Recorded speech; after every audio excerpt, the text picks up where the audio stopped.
दादा काय सांगाल? खरं तर आज नरेंद्र मोदी यांची सभा आहे, ती शिवसेनेच्या उमेदवारांच्या प्रचारार्थ होते. काय एकूणच वातावरण आहे आणि किती गर्दी जमणार आहे? मी तर म्हणेन, मी उमेदवार म्हणून स्वतः भाग्यवान समजेन. माझा उमेदवारी अर्ज दाखल करायला महाराष्ट्राचे मुख्यमंत्री उपमुख्यमंत्री आले आणि माझ्या प्रचारसभेसाठी भारताचे पंतप्रधान येत आहेत, म्हणून मी भाग्यवान आहे.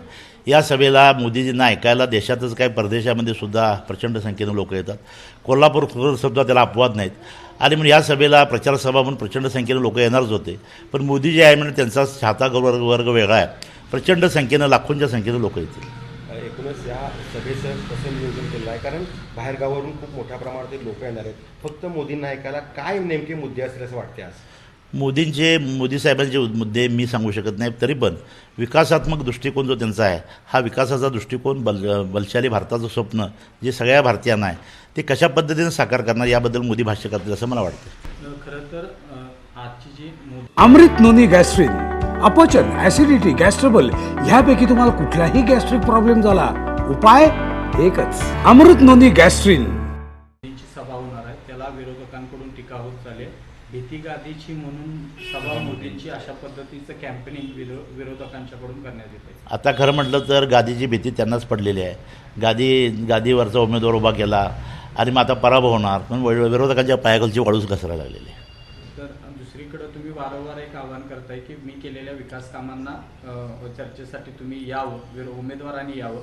मात्र ते आवाहन कुठेतरी सतेज पाटील स्वीकारत असताना दिसत आहेत. उमेदवार याबाबत काय बोलत नाही? लोकशाही प्रक्रियेचा हा भागच आहे. एखादा उमेदवार उभारला तर मी काय केलं, काय करणार आहे, माझ्या पक्षानं काय केलं, पुढं काय करणार आहे, ह्याचं विजन मांडणं गरजेचं आहे. पण सतेज पाटील काय म्हणायचं त्यात मध्येच घुसून मला आपलं महत्त्व वाढवण्याचा प्रयत्न करतात. खरं म्हटलं तर उमेदवारांना ते का दडवा लागले आहेत हा माझा प्रश्न आहे. महायुतीकडून ज्या सभा घेतल्या जातात त्यामध्ये खूप मोठ्या प्रमाणावरती प्रचार आहे तो केला जातो. लोक देखील उत्स्फूर्त पण येतात. मिसळ पे चर्चा कार्यक्रम होतोय आज. या मोदींच्या सभेचा नंतर किती इम्पॅक्ट होणार आहे, विजयामध्ये किती भर पडणार आहे? मोदीजींची सभा ही या निवडणुकीची निर्णायक ठरेल असं मला वाटतं. कारण मोदींची सभा पंतप्रधान आणि निवडणुकांच्या काळामध्ये आपण जर उल्लेख केला तर एवढ्यापुरतंच आपण त्याचा दृष्टिकोन ठेवता कामा नये. खरं म्हटलं तर मोदीजींची कोल्हापुरात सभा व्हावी पंतप्रधान झाल्यावर ही कोल्हापूरवासियांची इच्छा होती.